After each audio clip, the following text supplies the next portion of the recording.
Iya. Assalamualaikum Assalamualaikum warahmatullahi warahmatullahi wabarakatuh. wabarakatuh. Kita dari kelompok 4, nama saya Faiza Zahrani. Nama saya adalah Artemisya Pramesti. Nama saya Fitriana Dewi. Nama saya Dea Adlia. Kita hari ini akan menyampaikan tentang inventory.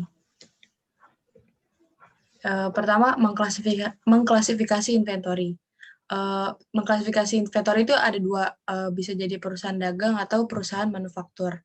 Yang perusahaan dagang pertama itu klasifikasinya itu cuman persediaan barang dagang. Sementara yang perusahaan manufaktur itu perusahaan yang belum siap untuk menjual barang dagangannya. Jadi itu dia masih ada 3 klasifikasi, bahan baku, barang dalam proses, dan barang jadi, tapi belum siap untuk dijual.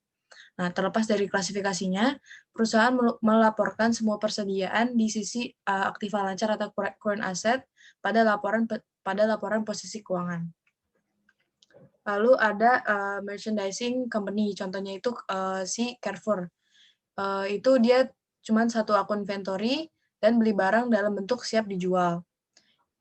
Ya tadi contohnya si Carrefour, dia pokoknya barangnya udah siap jual, jadi bukan dia yang buat, dia kayak ibaratkan cuma retailernya aja.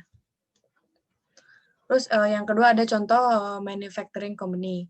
Yang tadi dibilang ada 3 klasifikasi. Yang pertama bahan baku, yang kedua masih dalam proses, dan yang ketiga itu barang jadi, tapi belum siap dijual. Terus ada determining inventory quantities. Yang pertama, inventory fisik diambil karena 2 alasan, dengan 2 sistem. Pertama sistem perpetual, yaitu itu tugasnya periksa keakuratan catatan inventory. Yang kedua, tentukan jumlah persediaan yang hilang atau bahan baku yang terbuang. Sistem yang kedua itu sistem periodik, itu tentukan inventory di tangan, jadi nanti di akhir.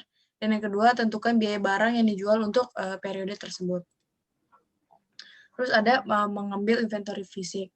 Itu melibatkan perhitungan, penimbangan, atau pengukuran setiap jenis inventory di tangan. Diambil yang pertama, ketika bisnis tutup atau ketika bisnis lambat. Yang kedua, pada akhir periode akuntansi. Lalu ada menentukan kepemilikan barang. Yang pertama itu barang dalam perjalanan. Itu barang dalam perjalanan itu masih ngambang misalnya. Itu membeli barang tapi belum diterima bagi consumer, dan membeli barang tapi belum dikirim bagi si penjualnya. Barang dalam perjalanan harus dimasukkan dalam persediaan perusahaan yang memiliki hak legal untuk barang. Judul legal ditentukan oleh syarat penjualan. Nah, ini barang dalam perjalanan ada FOB, shipping point, sama FOB destination. Kalau FOB shipping point itu pemilikan barang kepada pembeli ketika kurir atau yang membawa barang tersebut menerima barang dari penjual. Dan FOB destination itu kepemilikan barang tetap dengan penjual sampai barang mencapai pembeli. Terus ada barang konsinyasi. Itu barang konsinyasi adalah pihak menerima barang atau konsinye setuju untuk menerima barang tanpa kewajiban apapun, kecuali menjaga dan merawat dan melindunginya dari kerusakan dan kehilangan sampai barang itu terjual oleh pihak ketiga. Ketika konsinye menjual barang, pendapatan dikurangi komisi penjualan dan beban penjualan diserahkan kepada konsinyur atau penitip barang. Jadi ini ibaratkan seperti dropshipper yang menjual barang orang lain ke konsumer.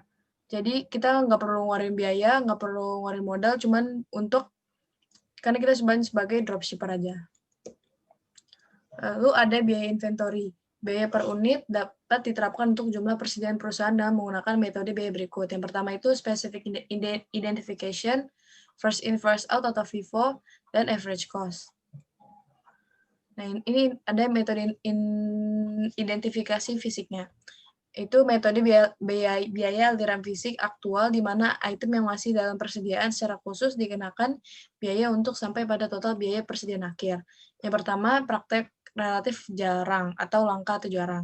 Yang kedua, sebagian besar perusahaan membuat asumsi atau aliran biaya tentang unit mana yang akan dijual. Terus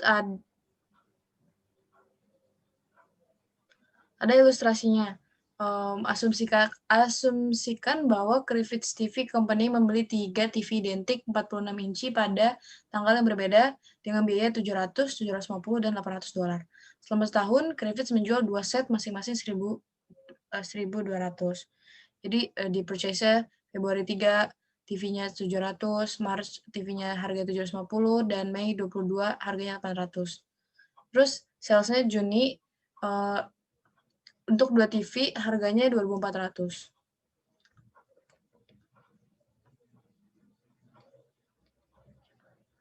Terus lanjutnya, jika Griffiths menjual TV yang dibeli pada 3 Februari dan 22 Mei, maka biaya barang dijual adalah 1.500. Itu dari $700 ditambah $800.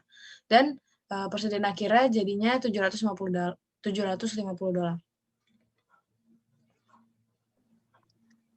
Selanjutnya, inventory costing atau ada cost flow assumption atau asumsi arus biaya.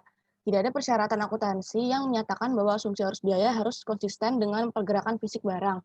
Manajemen perusahaan memilih metode arus biaya yang sesuai. Untuk mendemonstrasikan dua metode arus biaya, kita akan menggunakan sistem persediaan periodik. Kami mengasumsikan sistem periodik karena sangat sedikit perusahaan yang menggunakan FIFO, perpetual atau biaya rata-rata untuk biaya persediaan dan harga pokok penjualan terkait. Sebaliknya, perusahaan yang menggunakan sistem perpetual seringkali menggunakan biaya yang diasumsikan disebut biaya standar. Untuk mencatat harga pokok penjualan pada saat penjualan, kemudian pada akhir periodik saat mereka menghitung persediaan, mereka menghitung ulang harga pokok penjualan menggunakan FIFO periodik atau biaya rata-rata seperti yang ditunjukkan dalam bab ini dan menyesuaikan harga pokok penjualan ke angka yang dihitung ulang. Di sini ada Ishikawa Electronic, date-nya Januari tanggal 1, explanation-nya beginning inventory, units-nya 100, unit cost-nya 10, total cost-nya 1.000. Tanggal 15 April, purchase 200, unit cost-nya 11, total cost-nya 2.200. Tanggal 24 Agustus, purchase-nya unitnya 300, unit cost-nya 12, total cost-nya 3.600. 27 November, purchase 400, unit cost-nya 13, total cost-nya 5.200. Jadi total unitnya ada 1.000 dan total cost-nya ada 12.000. Ishikawa menggunakan sistem inventory periodik. Persediaan fisik menentukan bahwa Ishikawa terjual 550 unit dan memiliki 450 unit persediaan pada 31 Desember.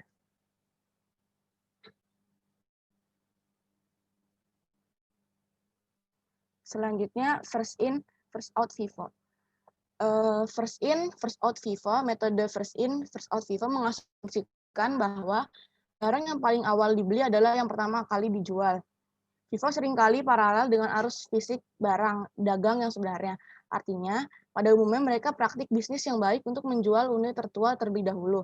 Oleh karena itu, menurut metode FIFO, biaya perolehan barang paling awal yang pertama kali diakui dalam penentuan harga pokok penjualan.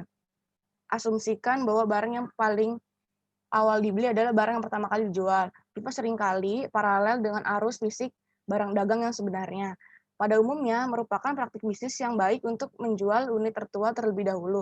Oleh karena itu, menurut metode FIFO, biaya perolehan barang paling awal yang pertama kali diakui oleh penentuan harga pokok penjualan ini tidak berarti bahwa unit tertua dijual terlebih dahulu, tetapi biaya unit tertua dikenali terlebih dahulu. Di sini ada cost of goods available for sale. Tanggal 1 Januari, explanation-nya beginning inventory, unitnya 100, unit cost-nya 10, total cost-nya 1.000. 15 April, purchase 200 unit cost-nya 11, total cost-nya 2.200. 24 Agustus, purchase-nya 300, unit cost-nya 12, total cost-nya 3.600. November tanggal 27, purchase 400 unit cost-nya 13, total cost-nya 5.200. Jadi totalnya unitnya 1.000, total cost-nya 12.000. Step pertama, ending inventory. Step keduanya, cost of goods sold. Jadi cost of goods sold available for sale ada 12.000.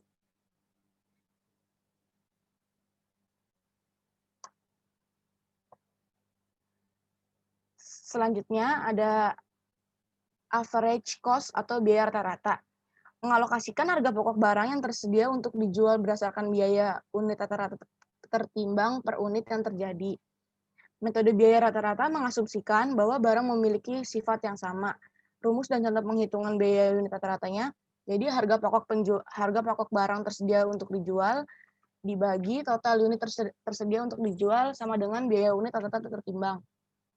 Harga pokoknya itu 12.000 dibagi 100, unitnya ada 100 sama dengan 120. Laporan keuangan selanjutnya ada laporan keuangan dan pengaruh pajak dari metode arus biaya. Alasan perusahaan mengadopsi metode arus biaya persediaan yang berbeda bervariasi, tetapi biasanya melibatkan salah satu dari 3 faktor berikut. Yang pertama ada pengaruh laporan laba rugi, yang kedua ada pengaruh laporan posisi keuangan, yang ketiga ada pengaruh pajak. Pengaruh laporan laba rugi untuk memahami mengapa perusahaan memiliki antara FIFO atau biaya rata-rata. Mari kita periksa pengaruh dari 2 asumsi biaya ini pada laporan keuangan Lean Elektronik. Salesnya FIFO 11.500, average cost-nya 11.400. Beginning inventory-nya FIFO 1.000, average cost-nya 1.000. Purchase-nya 11.000, average cost-nya purchase-nya 11.000. Jadi cost of good available for sale ada 12.000 di FIFO dan average cost-nya 12.000 juga. Ending inventory-nya 5.800, FIFO 5.800, average cost-nya 5.400. Cost of goods sold-nya FIFO 6.200 dan average cost 6.600. Gross profit-nya FIFO ada 5.300, sedangkan average cost 4.900. Operating expense-nya FIFO 2.000, average cost-nya 2.000. Income before income tax, FIFO ada 3.300, average cost 2.900. Income tax expense-nya 30%, FIFO 990, dan average cost 870. Net income, jadi net income FIFO 2.310, dan average cost-nya 2.030.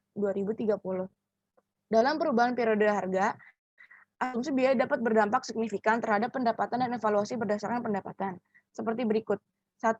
Dalam periode inflasi, FIFO menghasilkan laba bersih yang lebih tinggi karena biaya unit yang lebih rendah dari unit pertama yang dibeli disesuaikan dengan pendapatan. 2. Dalam periode kenaikan harga, seperti contoh Lean, FIFO melaporkan melaporkan laba bersih yang lebih tinggi, 2.310 daripada biaya rata-rata 2030. 3. Jika harga turun, hasil dari penggunaan FIFO dan biaya rata-rata dibalik. FIFO akan melaporkan laba bersih yang lebih rendah dan biaya rata-rata yang lebih tinggi.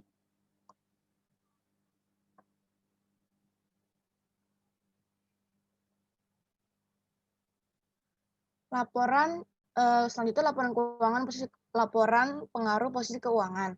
Keuntungan utama dari metode FIFO adalah bahwa dalam periode inflasi biaya yang dialokasikan ke persediaan akhir akan mendekati biaya saat ini. Sebagai contoh, untuk Lean Elektronik, 40 dari 45 unit dalam persediaan akhir dibebankan biaya berdasarkan FIFO dengan biaya per unit 27 November yang lebih tinggi sebesar 130. Pengaruh pajak. Kita telah melihat bahwa persediaan di laporan posisi keuangan dan laba bersih di laporan laba rugi lebih tinggi ketika perusahaan menggunakan FIFO dalam metode inflasi. Namun, beberapa perusahaan menggunakan biaya rata-rata. Mengapa? Alasannya adalah bahwa biaya rata-rata menghasilkan pajak pendapatan yang lebih rendah karena pendapatan bersih yang lebih rendah. Selama masa kenaikan harga, misalnya di Lean Elektronik, pajak penghasilannya 870 di bawah biaya rata-rata. Dibandingkan dengan 990 menurut FIFO, penghematan pajak sebesar 120 membuat lebih banyak uang tersedia untuk digunakan dalam bisnis.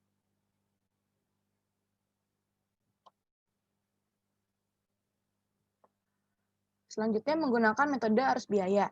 Metode tersebut harus digunakan secara konsisten dari suatu periode akuntansi ke periode lainnya. Pendekatan ini sering juga disebut dengan konsep konsistensi. Artinya, suatu perusahaan menggunakan prinsip dan metode akuntansi yang sama dari tahun ke tahun. Penerapan yang konsisten meningkatkan komparabilitas laporan keuangan selama periode waktu yang berurutan. Sebaliknya, menggunakan metode FIFO, salah satu dan metode biaya rata-rata tahun berikutnya akan menyulitkan perbandingan pendapatan bersih 2 tahun tersebut.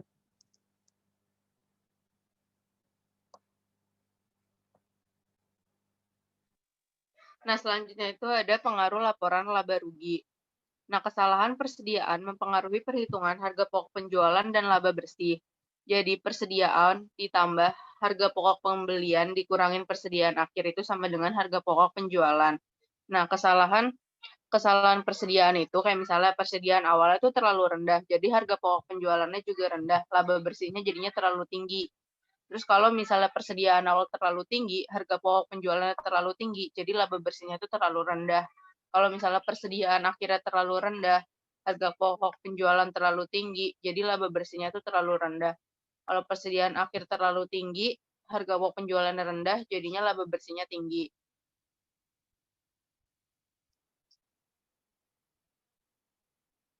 Nah, selanjutnya itu pengaruh laporan laba atau rugi. Kesalahan persediaan mempengaruhi perhitungan harga pokok penjualan dan laba bersih dalam 2 periode. Lanjut, Pai. Kesalahan pada persediaan akhir periode berjalan akan memiliki pengaruh yang berlawanan pada laba bersih periode akuntansi berikutnya. Selama 2 tahun, laba bersih laba bersih benar akan kesalahan yang saling mengimbangi. Jadinya dia kesalahannya itu bisa nanti ketemu kalau misalnya udah 2 tahun terakhir. Nah, persediaan akhir ini tergantung pada keakuratan penentuan dan penilaian persediaan secara keseluruhan. Lanjut, Pai.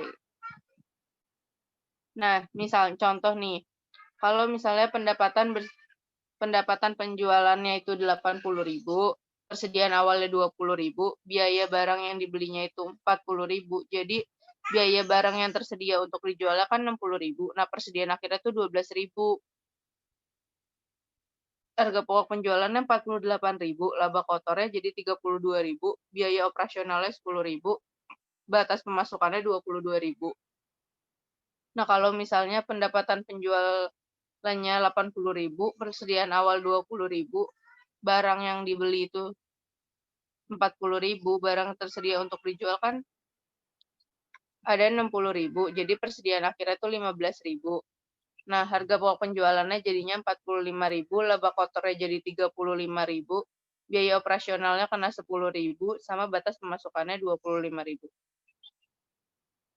Nah, kalau untuk di tahun selanjutnya, berarti kalau misalnya pendapatan penjualannya 90.000, persediaan di awal 12.000, biaya yang akan dibeli itu jadinya dia kan 68.000. Barang yang tersedia untuk dijualnya jadi 80.000, persediaan akhirnya jadi 23.000. Harga pokok penjualannya jadinya 57.000, laba kotornya 33.000, biaya operasionalnya 20.000, batas pemasukannya 13.000. Nah, yang salahnya itu pada tahun 2020-nya misalnya pendapatan penjualannya 90.000, nah persediaan awalnya diganti jadi 15.000, barang yang akan dibeli jadi 68.000, barang yang tersedia untuk dijual jadinya 83.000, persediaan akhirnya tetap 23.000, harga pokok penjualannya jadi naik 60.000, laba kotornya jadi 30.000, biaya operasionalnya tetap 20.000, jadi batas pemasukannya 10.000. Jadi kesalahan membatalkan dengan demikian dan pendapatan gabungan. Nah, pengaruh laporan posisi keuangan. Pengaruh kesalahan persediaan pada laporan posisi keuangan itu menentukan persamaan akuntansi. Jadi misalnya persediaan di awal ditambah harga pokok pembelian dikurangin persediaan akhir itu sama dengan harga pokok penjualan. Jadi kalau misalnya persediaan akhirnya terlalu tinggi, asetnya kita tinggi, kewajiban kitanya tuh nggak berpengaruh sama ekuitasnya itu terlalu tinggi. Kalau misalnya kesalahan pada persediaan akhirnya terlalu rendah, aset kita jadinya terlalu rendah, kewajibannya itu nggak ada pengaruh sama ekuitasnya terlalu rendah.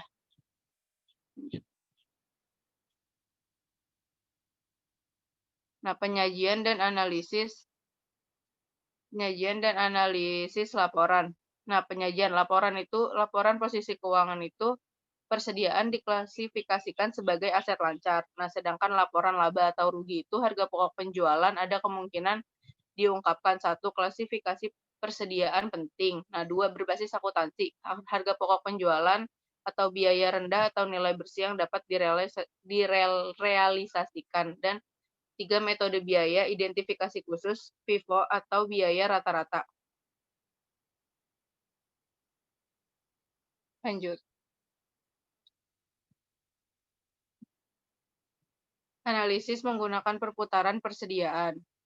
Manajemen persediaan merupakan dua mata pedagang. 1. Tingkat persediaan tinggi dapat menyebabkan nilai buku yang tinggi, investasi, penyimpanan asuransi, dan kerusakan. Lanjut, Fai. 2. Tingkat persediaan rendah dapat menuntut kehabisan persediaan dan kehilangan penjualan.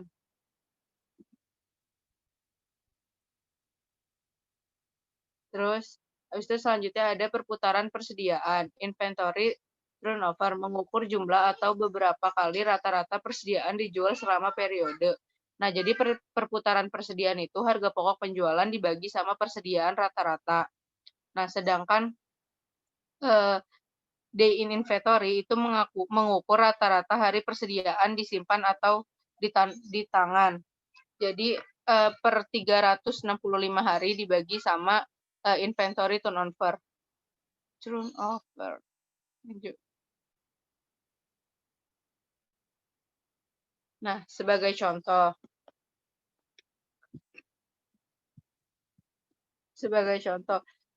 Esprit Holding, HK, kelihatan. Dilaporkan dalam laporan tahunan baru-baru ini persediaan awal mulai dari 3.170 juta, persediaan akhirnya 2.997 juta, dan harga pokok penjualan tahunan yang berakhir di HK 16.523 juta. Rumus perputaran persediaan dan perhitungan untuk Esprit Holding ditunjukkan di bawah ini. Jadi harga pokok penjualan dibagi sama average inventory. Nah, maksudnya itu rata-rata sama dengan itu perputarannya berapa kali. Jadi harga pokok penjualannya kan di situ 116.000, terus dibagi sama 3.170 ditambah 2.997 dibagi 2.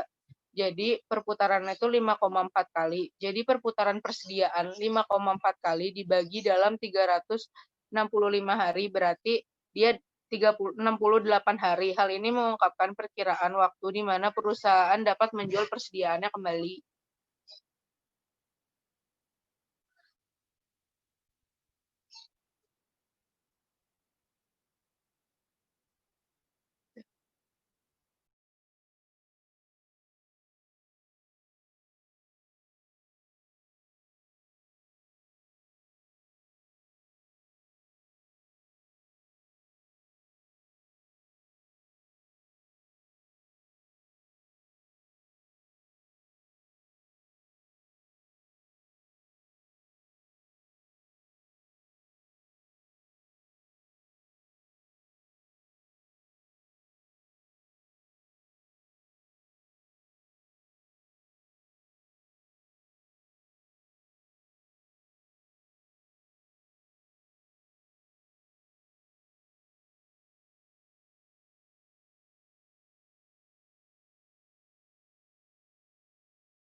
Loh, kok dia pergi?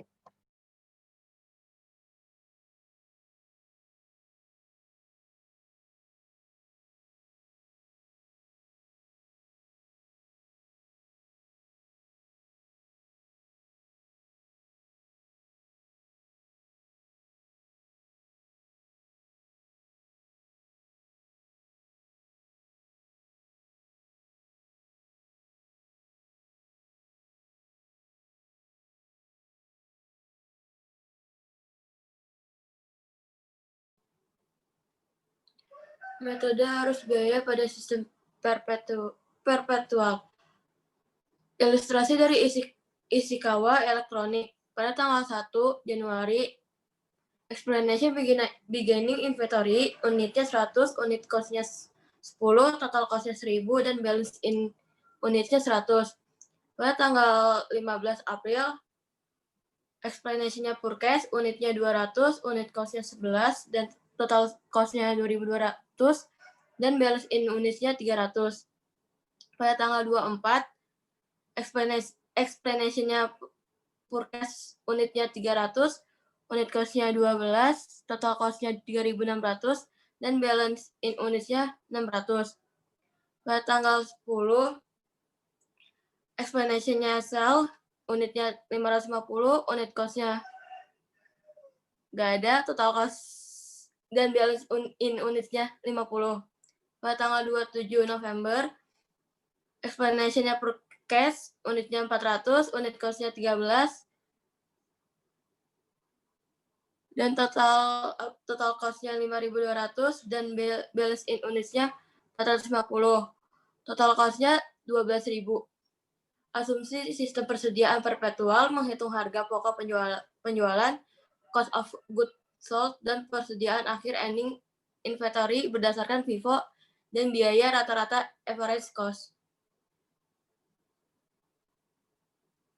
Next. Ini ilustrasi dari metode arus biaya pada sistem perpetual. Tanggal 1 Januari dan tanggal 15 April, purchase-nya 200 at $11, 2.200, dan balance in units and cost-nya 10 at HK $100, dan cost-nya tuh HK 1.000. Pada tanggal 24 Agustus, purchase-nya 300 at $12, 3.600, dan balance in units and cost-nya 10 dan 20, HKS 100 dan 110. Cost-nya HK 3.200. Pada tanggal 10 September, cost of goods sold-nya 10, 20, 25, dan HK-nya 100 dan 120. Pada tanggal 27 November, purchase-nya 400 at $13, 5.200. Total cost of goods sold-nya 6.200. Dan balance in units and cost-nya 5, HK 120, dan cost-nya HK 600. Total dari balance in units and cost, in units-nya 5 at HK 120 dan 40 HK 130. Dan cost-nya HK 5.800. Next. Ilustrasi metode arus biaya pada sistem perpetual average cost, sistem rata-rata bergerak. Pada tanggal 1 Januari, balance in units and cost-nya 10 HK 100 dan HK 1.000. Pada tanggal 15 April, purchase-nya 200 at $11, 2.200. Balance in units and cost-nya 30 HK 106.667 dan cost-nya HK 3.200. Pada tanggal 24 Agustus, purchase-nya 300 at $12, 3.600.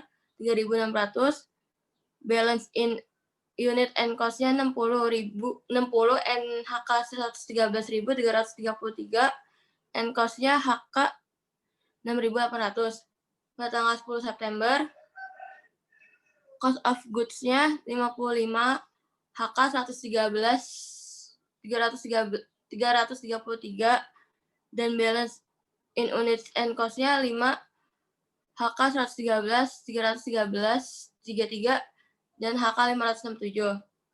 Pada tanggal 27 November, purchase-nya 400 at $13, 5.200. Cost of goods sold-nya HK 6.233. Balance in units-nya 45 HK 128.156, dan cost-nya HK 5.767.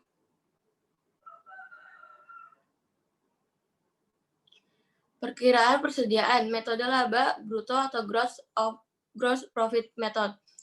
Metode laba bruto memperkirakan harga pokok persediaan akhir berdasarkan tarif laba bruto pada penjualan bersih.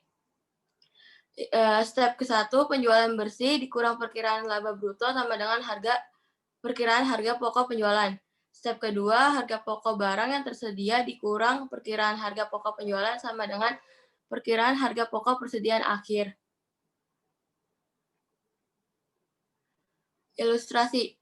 Iswauke Company mencatat untuk Januari penjualan bersih sebesar $200.000, persediaan awal sebesar $40.000, dan harga pokok yang dibeli sebesar $120.000. Perusahaan memperkirakan akan memperoleh laba bruto sebesar 30%. Hitung perkiraan nilai persediaan akhir pada 31 Januari berdasarkan metode bruto. Net sale-nya $200.000, less estimate gross profit-nya 30% kali 200.000, 60.000, estimate cost of goods sold-nya 140.000, beginning inventory 40.000, cost of goods purchase-nya 120.000, cost of goods available for sale-nya 160, less estimate cost of goods sold-nya 140, estimate cost of ending inventory 20.000.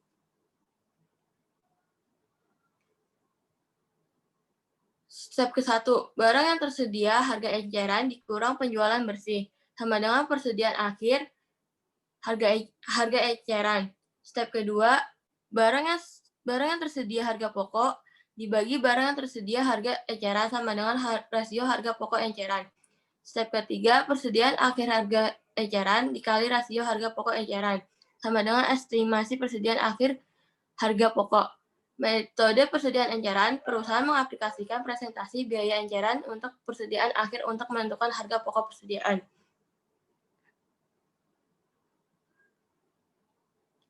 Perkiraan persediaan. Beginning inventory at cost-nya 14.000 and retail-nya 21.500. Good purchase-nya 61.000 at retail-nya 78.500. Good available for sale at cost-nya 75.000 at retail-nya 100.000. Net sale-nya at retail-nya 70.000. Step ke-1, ending inventory at retail 300.000. Step kedua, cost to retail ratio 75.000 dibagi 100.000 sama dengan 75%. Dan step ketiga, estimate cost of ending inventory sama dengan 30.000 dikali 75 sama dengan 22.500. Catatan bahwa penting untuk melakukan pemeriksaan fisik untuk menentukan harga pokok barang di tangan dan waktu tertentu.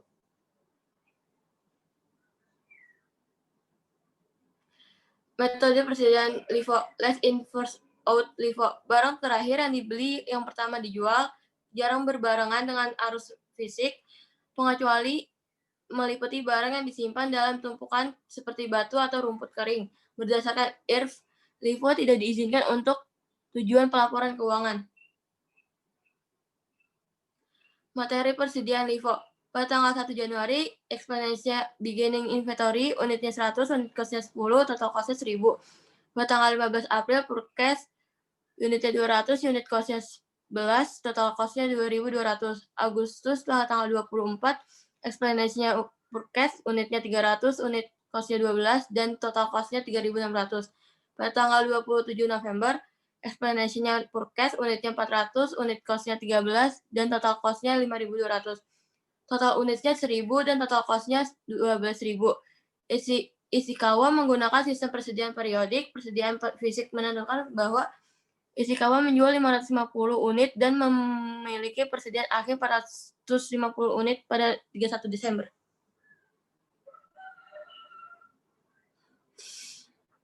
Materi persediaan LIFO. Ini ilustrasi dari cost of goods available for sale. Pada tanggal 1 Januari, explanation-nya beginning inventory, unit 100, unit cost-nya 10, total cost-nya 1.000. Pada tanggal 15 April, purchase, unitnya 200, dan unit cost-nya 11, total cost-nya 2.200. Pada tanggal 24 Agustus, explanation-nya purchase, unitnya 300, unit cost-nya 12, dan total cost-nya 3.600. Pada tanggal 27 November, explanation-nya purchase, unitnya 400, unit cost-nya 13, dan total cost-nya 5.200. Total unitnya 1.000 dan total cost-nya 12.000. Sedangkan yang step 1 ending inventory dan step 2 cost of goods sold pada tanggal 1 Januari, unitnya 10, unit cost-nya 100, dan total cost-nya 1.000. Pada tanggal 25, unitnya 20, unit cost-nya 110, dan total cost-nya 2.200. Pada tanggal 24 Agustus, unitnya 15, dan unit cost-nya 120, total cost-nya 1.800. Total unitnya 45, dan total cost-nya 5.000. Cost of good available for sale, less ending inventory cost of good sold. 12.000 dikurang 5.000 sama dengan 7.000. Metode persediaan LIFO, persediaan akhir tuh 1.000, 2.200, dan 1.800. Harga penjualannya 1.800 dan 5.200. Ini lanjut. Ini siapa? Ini lanjut gak nih? Udah berapa detik lagi tuh? 50 berapa detik? Lanjut apa gimana? Nggak usah. Bisa di mute, nggak usah.